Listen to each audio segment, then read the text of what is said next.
Le sens du mot nation a subi une évolution tout au long des siècles. Ce n'est pas une évolution linguistique, mais plutôt une évolution due au changement au sein du contexte historique et politique, qui ont donné au mot même, dans son sens purement sémantique, des nuances qui ont varié au long de son histoire. Si on commence par les débuts, déjà dans la Bible apparaît le terme nation, nations en pluriel, pour désigner les peuples infidèles et idolâtres, par opposition aux chrétiens et aux juifs.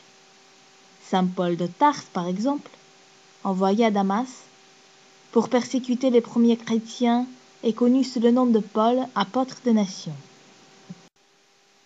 L'étymologie du mot latin natio est liée à la notion de naissance, nasce, progéniture, engeance, peuple. Ainsi, en ancien français, on utilisait le mot nation, écrit aussi comme nation avec C, ou avec SC, ou avec double S, dans le sens de naissance, extraction, rang. En français médiéval, l'idée de nation renvoiera à un groupe de personnes d'origine commune, mais le mot acquiert aussi un sens nouveau.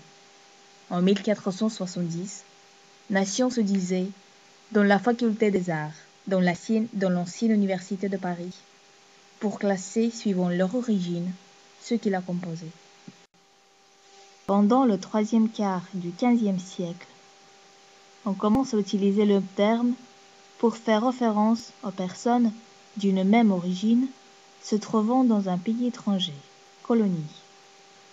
Vers le XVIIe siècle, le mot est aussi utilisé pour désigner une catégorie d'individus unis par une communauté d'intérêts, de professions, etc. Nous voyons bien qu'avant le XVIIIe siècle, le terme nation est essentiellement utilisé dans un sens proche de l'étymologie latine, où le mot ne doit pas être compris avec des connotations politiques développées. C'est en 1789, après la Révolution, que le mot commence à acquérir des nuances politiques. Pendant la période comprise entre 1800 et 1870, les mots nation et peuple ont des sens synonymes dans le contexte de la politique intérieure française, désignant tous les deux la population que revendiquait légitimement le pouvoir, c'est-à-dire l'aristocratie et la bourgeoisie. Après 1870 et jusqu'à la fin du XIXe siècle, les notions de peuple et de nation ne sont plus un sujet de polémique au sein de la politique intérieure. C'est juste le contraire. Face à l'adversaire allemand, le peuple français veut s'unifier autour de son passé et sa mémoire collective. Après la Seconde Guerre mondiale, le terme nation évoque souvent des associations négatives en rappelant le fascisme et le nazisme. Le sujet ne sera abordé que pour les revendications nationalistes dans les colonies ou les mouvements régionalistes.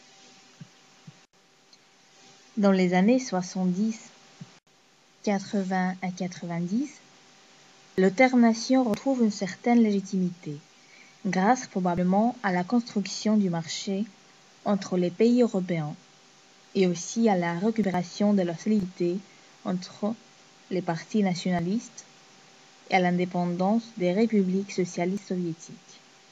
Voilà un petit résumé de l'histoire du sens donné au terme nation tout au long de son histoire.